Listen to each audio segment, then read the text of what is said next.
From the group of 30,000 emails returned to the State Department in 2014, 110 emails in 52 email chains have been determined by the owning agency to contain classified information at the time they were sent or received.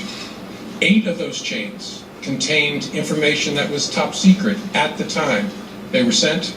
36 of those chains contained secret information at the time, and 8 contained confidential information at the time. That's the lowest level of classification.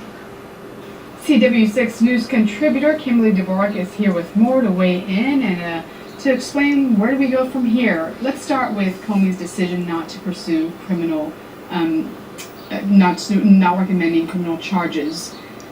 What's your take? The take that I'm hearing from a lot of career prosecutors and such is that by going this route, they put politics into it. I don't think Comey necessarily wanted to put the politics into it, but normally in this situation you would take this case to a grand jury, which nobody knows who they are. They're 14 or 20 people. You present all the information to them, and they determine whether the person should be charged or indicted.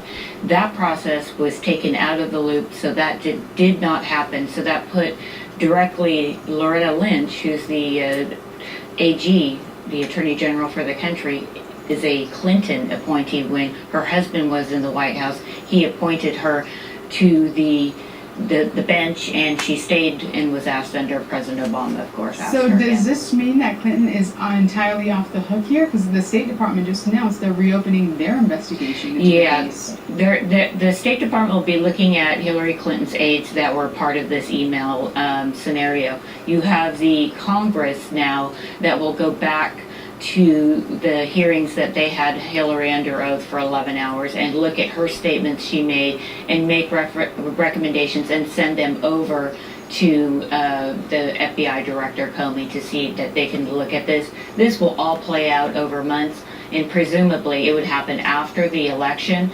And in the interim, the worst thing that's really going to happen to Hillary Clinton here is she could lose her national security clearances, meaning after the convention, candidates, the presidential candidates both get briefings by intelligence. So the transfer of powers ordinary makes it a smooth process. She may not be a part of that process. That would be hard on the campaign trail. Right, does not look good when you're running for president. No, it doesn't. So, I mean, I think we're going to see a lot of political fodder, and you've got a lot of experts saying this, we should have gone about it this way, but, that's armchair speculation at this point, and this is the decision we're held with, and the candidates are pretty much set, and we'll see who the voters choose in November. Kimberly Dvorak, thank you for being with us this morning.